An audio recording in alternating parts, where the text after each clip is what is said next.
ছুটে গেল, মাকে খুঁজে পেল রান্নাঘরে। তের চোখের কোণ ভিজে উঠেছে। বুক ভরে নিঃশ্বাস নিয়ে মাকে বলল, তুমি আমার এত বড় সর্বনাশ কেন করলে মা? আয়ু ব্রু কুঁচকে তাকিয়ে বলল, কি করেছি আমি? এখন বুঝতে পারছো না তাই না? আয়ু বিরক্ত হয়ে বলল, আমার সাথে একদম হেয়ালি করবি না তে, যা ঘরে যা, একটা কাজ তো করবেই না, উল্টো কাজের সময় বকবক করে মাথা দড়িয়ে দেবে। জাঙ্কুক ভাইয়ের কথা বাবাকে কেন বলেছো তুমি? আয়ু কড়াইয়ে তেল গরম করে মাছ ভাজতে দিয়েছে। মাছগুলো উল্টে দিয়ে কাপড়ে হাত মুছে তের দিকে ঘুরে তাকালো আয়ু। তোর বাবাকে জাঙ্কুকের সম্পর্কে আমি কিছুই বলিনি তে। বললেই হলো নাকি? তুমি না বললে আর কে বলবে? আয়ু রেগে গেল। রেগে গিয়ে আয়ু তেকে বলল, কেন তোরা আজকালকার ছেলেমেয়েরা একদল বন্ধু বান্ধব পালিস, তারাই সুযোগ বুঝে স্পাইয়ের কাজ করে। মানেটা কিছু না, তোর বাপের সাথে জাঙ্কুকের ঘনিষ্ঠ বন্ধুর বাসে দেখা হয়, সেখানেই ছেলেটা তোর বাপকে চিনতে পেরে জাঙ্কুকের ব্যাপারে নিজে থেকে বলেছে। বাকিটা তোর বাপে খোঁজ নিয়ে জানতে পেরেছে। বাবা নাকি বলেছে আমাদের ছাড়াছাড়ি করিয়ে দেবে? হ্যাঁ। তে ভেতরে ভেতরে ক্ষয়ে গেল, চোখের কোণ বেয়ে অশ্রু গড়িয়ে পড়ল। আমি কিন্তু জাঙ্কুক ভাইকে ছাড়বো না মা। এই কথা তোর বাবাকে গিয়ে বল। তে যেভাবে এসেছিল সেইভাবে ছুটে ঘরে চলে গেল। জাঙ্কুককে ফোন দিয়ে বলল, আমি বা মা আপনার মামাকে আপনার ব্যাপারে কিচ্ছুই বলিনি। বাবা ঢাকা গিয়ে আপনার বন্ধুর কাছ থেকে আপনার সম্পর্কে জানতে পেরেছে। এবার কি হবে তে? আমি জানি না। আমি আবারও বলছি, যত যাই হয়ে যাক আমি কিন্তু তোকে ছাড়তে পারবো না। তের পেটের ভেতর কামড়ে ধরল, বুক দুরু দুরু করছে। জাঙ্কুক খুব জেদি ও আত্মবিশ্বাসী কণ্ঠে কথাটা বলল, বলতে বাধা নেই। জাঙ্কুকের রাগ জেদ তের খুব ভালো লাগে। গোটা মানুষটাই তো তের খুব প্রিয়, আপন। চলে আয় আমার ঘরে। আপনি নিয়ে যান। আমার মা গিয়েছিল তো তোকে অনুষ্ঠান করে ঘরে তোলার প্রস্তাব রাখতে, কিন্তু মামা প্রত্যাখ্যান করে দিয়েছে। আমি বাবার সাথে কথা বলবো। মামা যদি রাজি না হয় তাহলে কি করব? তোকে নিয়ে পালিয়ে যাবো। তে কোথায় যাবেন? যে দেশে কেউ আমাদের চিনবে না, জানবে না। আমরা থাকবো কোথায়, খাবো কি? পালিয়ে পালিয়ে কতদিন বেড়াবো? তে কৌতূহল চেপে রাখতে পারলো না। জাঙ্কুক নিঃশব্দে হেসে দিল। তে সত্যিই খুব বোকা। যতদিন তোর বাপ আমাদের মেনে না নেয়, আমি সিনেমায় দেখেছি। কি দেখেছিস তে? বলতে খুব লজ্জা করছে। আরে বল না, আমরাই তো। এত এত এত মন খারাপের মাঝেও জাঙ্কুক খুব মজা পাচ্ছে তের সাথে কথা বলে।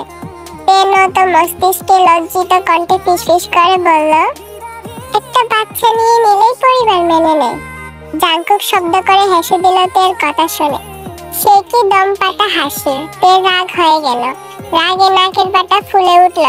জাঙ্কুক হাসি থামিয়ে বলল, এখনই বাচ্চা নিবি তে? তুই নিজেই তো একটা বাচ্চা। এতই যখন আমাকে বাচ্চা মনে করেন, তাহলে বিয়ে করেছেন কেন? বাচ্চা বউকে আদর করতে। দেখ চলে আয় না প্লিজ। বাবা খুব মন খারাপ করবে। তোর বাবার কথা ভাবছিস, অথচ আমার কথা একবারও ভাবছিস না। ভাবছি তো। কি ভাবছিস শুনি? এখন বলতে ইচ্ছে করছে না।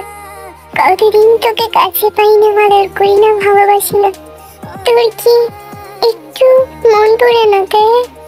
তে মনে মনে বলল, আমার মনে আগুন লেগেছে জাঙ্কুক ভাই। প্রতিনিয়ত জলে পুড়ে মরছি আমি। তবে তে মুখে কিছুই বলল না। আমাদের বিয়ে হয়ে গেছে তে। অনুষ্ঠানের নাম করে দুজনকে আলাদা রেখে তোর বাপ কিন্তু খুব অন্যায় করছে তে। আপনি কেন নিজের দোষ স্বীকার করেন না? আর কিভাবে স্বীকার করব?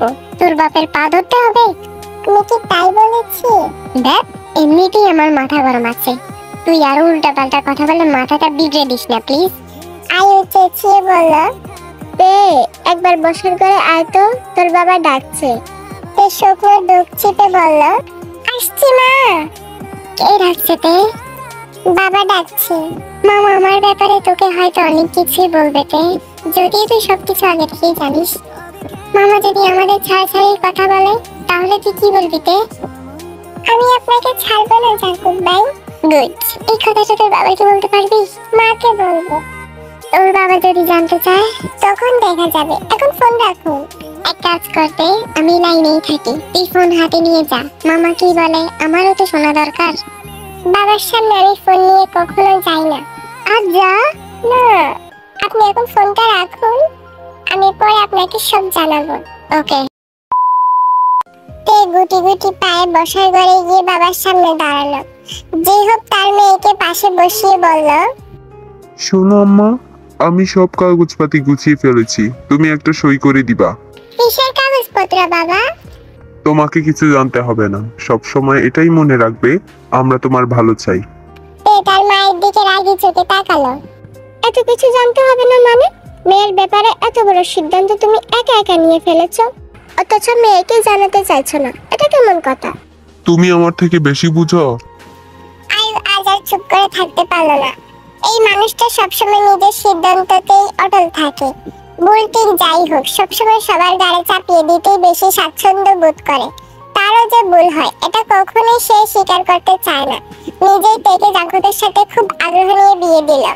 আয়ু কতবার বলেছে অন্তত একটু খোঁজ খবর নাও, সে নিল না, উল্টো আয়ুকে কত কথা শোনালো।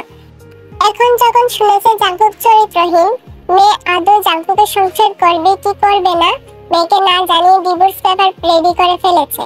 এবং জাঙ্কুক যদি তেকে ডিভোর্স দিতে না চায়, বেশি বাড়াবাড়ি করে, তাহলে কেস দেওয়ার ভয় দেখাবে। কারণ তের এখনো 18 পূর্ণ হয়নি, কেস দিতে সুবিধা হবে। তার মেয়ে যে জাঙ্কুকের সাথেই সংসার করতে চায় এটা তাকে কে বুঝাবে? তে তুই কি জাঙ্কুকের সাথে সংসার করতে চাস? জিহব আয়ুকে চোখ রাঙিয়ে রাগে হিসিয়ে বলল, সিদ্ধান্ত নেওয়ার বয়স ওর এখনো হয়েছে নাকি? মেয়ে যখন এতই ছোট, বিয়ে দিয়েছে কেন? মূর্খ মহিলা। তোমার মতের অমিল হলেই তো আমি মূর্খ হয়ে যাই।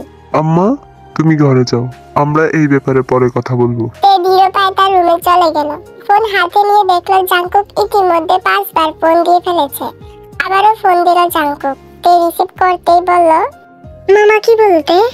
বলল সব কাগজপত্র রেডি করে ফেলেছে প্রায়, আমি যেন সই করে দেই। জাঙ্কুকের বুকের ভেতর মুচড় দিয়ে উঠল। তুই কি বললি তে? আমি কিছু বলিনি। কেন বলিসনি তে? বাবার মুখে মুখে কথা বলার অভ্যাস নেই। খুব ছোটবেলা থেকেই বাবা আমাদের সব ব্যাপারে সিদ্ধান্ত নেয়। আমরা মনে প্রাণে বিশ্বাস করি বাবা মা কখনো আমাদের খারাপ চায় না। তো তোর কি মনে হচ্ছে মামা তোর ভালো যাচ্ছে? আমি জানি না, তোকে জানতে হবে না। তুই কি চাস তে? তে বিড়বিড় করে বলল, আমি আপনাকে চাই জাঙ্কুক ভাই। তে জোরে বল। কি বলবো? জাঙ্কুক ঐশ্বর্য হয়ে বলল, বলবি এখন বুঝতে পারছিস না? আর কবে বুঝবি তে? আমাদের ছাড়াছাড়ি হলে? তের বুকের ভেতর মুচড় দিয়ে উঠল। এইমাত্র কি বলল জাঙ্কুক? সত্যি কি ওদের ছাড়াছাড়ি হয়ে যাবে? জাঙ্কুককে ছাড়া তের চলবে না, যে কোনো মূল্যে তের জাঙ্কুককেই লাগবে। এই জাঙ্কুকের গন্ধ গায়ে না মেখে কি করে থাকবে তে? ওদের যদি সত্যি সত্যি ছাড়াছাড়ি হয়ে যায়, জাঙ্কুক কি আবার বিয়ে করবে? তাকেও কি তের মতো করে গভীরভাবে আদর করবে, ভালোবাসবে? আর ভাবতে পারে না তে, চোখ দুটো ভিজে ওঠে। এই মানুষটার পাশে কোনো মেয়েকে ভাবলেই তো খুন করে ফেলতে ইচ্ছে করে, পাগল পাগল লাগে, মস্তিষ্ক বিবশ অনুভূতিতে চেয়ে যায়। জাঙ্কুক অস্থির কণ্ঠে বলল, তুই প্লিজ চলে আয়। বাবা যেতে দেবে না, রাতে পালিয়ে আয়, বাকিটা আমি ম্যানেজ করে নেব। অসম্ভব। তাহলে কি সম্ভব? আমাদের ছাড়াছাড়ি হয়ে গেলে তুই খুশি হবি না? খবরদার, তুই কিন্তু কোনো ব্যাপারে ভুলেও সাইন করবি না তে। আচ্ছা। জাঙ্কুকের মা আবার এলো তেদের বাসায়। জাঙ্কুকের মা জিনতের বাবা জিহুবকে বলল, এসব কি শুনছি ভাইজান? কি শুনেছিস? আপনি নাকি জাঙ্কুক থেকে ছাড়াছাড়ি করিয়ে দিবেন? তোকে কে বললো? যেই বলো, কতটা সত্যি নাকি আগে তাই বলুন। হ্যাঁ। এত বড় সিদ্ধান্ত আপনি আমাদের না জানিয়ে নিয়ে ফেললেন। জিহুব পাল্টা প্রশ্ন করল। তোর ছেলের ব্যাপারে তুই আমাকে জানিয়েছিলি? তের মা আয়ু এগিয়ে এসে বলল, কোন কথার সাথে কোন কথা গুলিয়ে ফেলছো? তাছাড়া তে যথেষ্ট বড় হয়েছে, ওর মতামতের গুরুত্ব দিতে হবে তোমাকে। তুমি চুপ করো। জাঙ্কুক আমার ছেলে, ওর সব ব্যাপারে সবাইকে সবকিছু বলে বেড়াবো নাকি আড়াল রাখবো? এটা সম্পূর্ণ আমাদের ব্যক্তিগত ব্যাপার। কিন্তু তে এখন আমার জাঙ্কুকের বউ। তের ব্যাপারে কোনো সিদ্ধান্ত নেওয়ার আগে অবশ্যই আমাদের জানাতে হবে। জাঙ্কুক তেকে ছাড়বে না। আপনি কোন সাহসে ওদের অগোচরে তালাকনামা তৈরি করেছেন? সবকিছু মগের মুলুক নাকি? তোর চরিত্রহীন ছেলের সাথে জেনে শুনে আমি আমার মেয়ে দেবো কেন? কারণ আমার জাঙ্কুক পাল্টে গেছে। তার গ্যারান্টি কি? আমি গ্যারান্টি ভাইজান। তোর কথা আমি আর বিশ্বাস করি না জিন। আমি তেকে নিয়ে যেতে এসেছি, যেতে দেব না। আপনি বললেই হবে নাকি? গলা নামিয়ে কথা বল জিন। জিন তের মাকে বলল। ভাবি ভাইজানকে বোঝাও। তের মা কিছু বলতে গেলে জেহব চুপ করিয়ে দিল। তেকে ডাকো, ওর মুখে শুনি ও কি চায়। তার কোনো দরকার নেই, আমার কথাই শেষ কথা। তা বললে তো হবে না ভাইজান, আমি তের মুখ থেকেই শুনবো। তুই বেশি বাড়াবাড়ি করছিস জিন। তুই আমার ভালো রূপ দেখেছিস, এখনো খারাপটা দেখিসনি। এমন কিছু করতে বাধ্য করিস না আমাকে যে তোর ছেলের বাকি জীবন জেলে কাটাতে হবে। খবরদার ভাইজান, জাংকুককে নিয়ে আজে বাজে চিন্তাও মাথায় আনবেন না, তাহলে আমিও ভুলে যাব আপনি আমার বড় ভাই। আর জাংকুক একা জেলে যাবে কেন? জাংকুককে জেলে যেতে হলে সাথে আপনিও যাবেন, নিজের মেয়েকে বাল্য বিবাহ দেওয়ার অপরাধে। সব প্রমাণ আমাদের কাছেও আছে। কিন্তু জেহব নিজের আদরের বোনের মুখে এমন কথা শুনে বিস্ময় খেলেন। বাবা মায়ের জীবনে তাহলে কি সন্তানই বড়? সন্তানের প্রায়োরিটির কাছে সবকিছু তুচ্ছ মনে হয়। জেহব বিস্ময় চেপে বলল, তুই আমায় জেলে দিবি জিন? আমি তো একবারও বলিনি আপনাকে জেলে দেব, শুধু বলেছি জাংকুক একা কেন জেলে যাবে। আর জেলের কথাটা প্রথমে আপনিই তুলেছেন। তোর ছেলের কাছে আমি কিছুতেই আমার মেয়ে দেব না, তুই যা করার করে নে। আপনার ওই মেয়ে যদি আমার জাংকুকের সংসার না করতে পারে, আমিও দেখে নেব ও আর কার সংসার করে। জিন রাগে ফুসতে ফুসতে চলে গেল এবং বড় ভাইজানের সাথে ছেলে মেয়েদের জন্য ভাই বোনের মধুর সম্পর্ক চূড়ান্ত খারাপের সূচনা এখান থেকে শুরু হলো। জিন বাসায় গিয়ে সোফায় দপ করে বসে পড়ল। জাংকুক এতক্ষণ মায়ের অপেক্ষায় ছটফট করছিল। মাকে দেখে পানির গ্লাস এগিয়ে দিল। জিন এক ঢোকে পানিটুকু ডক ডক করে গিলে ফেলল। কাপড়ের আঁচল দিয়ে মুখের ঘাম মুছে বলল, তোর বড় মামা তোর উপরে খুব কেঁপেছে, মনে হয় না তেকে আর সসম্মানে তোর হাতে তুলে দেবে। আমি এখন কি করব মা? কি আর করবি, হয় তেকে ডিভোর্স দিবি। অসম্ভব। জাংকুক দুই হাতে মুখ ঢেকে ফেলল। ওর খুব অস্থির লাগছে। আর না হলে তেকে নিয়ে পালিয়ে যা। জাংকুক বিড়বিড় করে বলল, পালিয়েই তো যেতে চাই, কিন্তু গদিটাই তো রাজি হচ্ছে না। শেষের কথাটা একটু জোরেই বলল জাংকুক।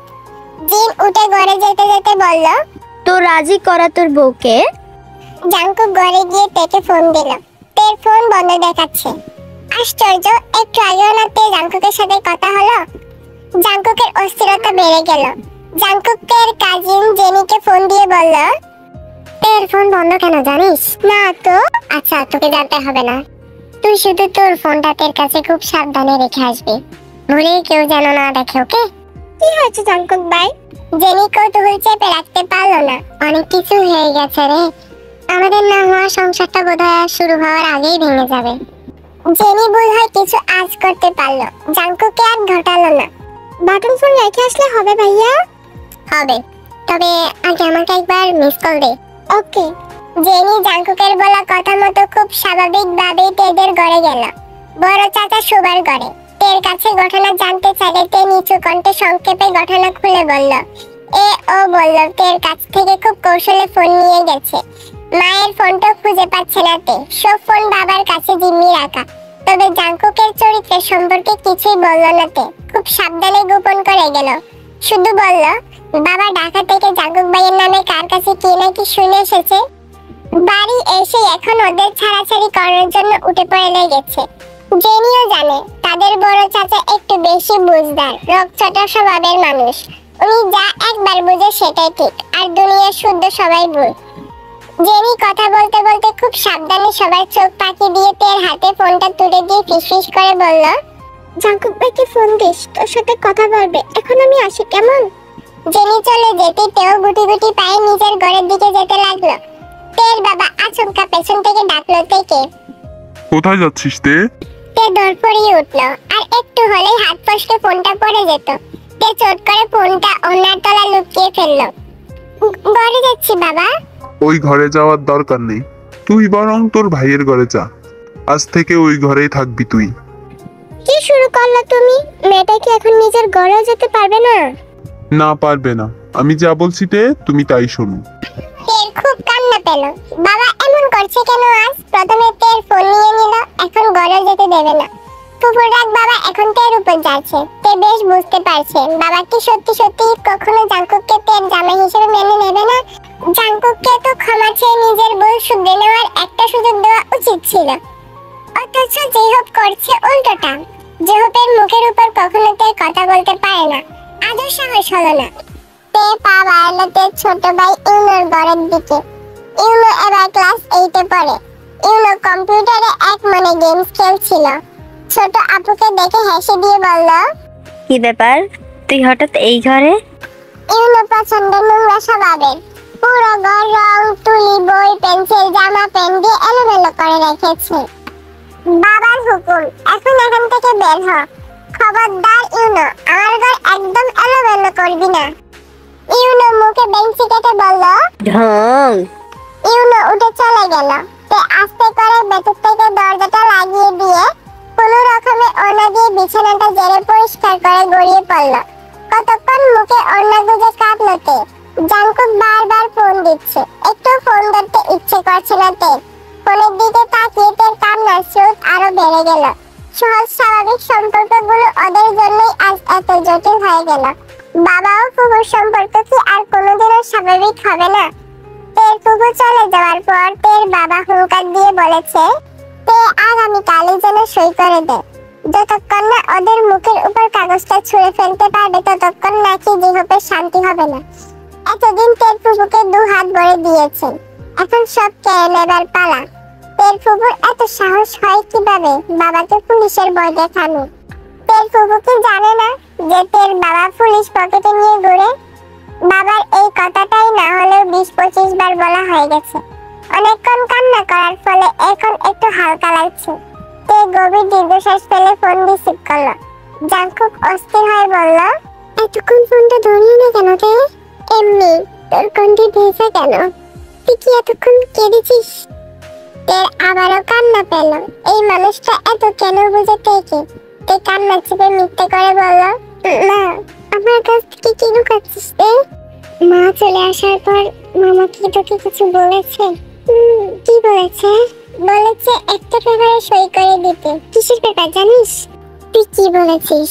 আমি কিছুই বলিনি। এখন কি করবি তে? জানি না। জানালাটা খুলে দিতে তোকে দেখো। আমি আমার ঘরে নেই। কোথায় তুই? ইউনোর ঘরে। কেন? বাবা এই ঘরে থাকতে বলেছে। জাংকুকের রাগ হয়ে গেল। দাঁতে দাঁত চেপে বলল, তোর বাবা চাইছেটা কি? খবরদার জানি না বলবি না তে। তে চুপ করে রইল। জাংকুক নিজেকে সামনে নিয়ে বলল, তুই যদি আমার সংসার করতে চাস এখন একটাই পথ খোলা আছে। কি?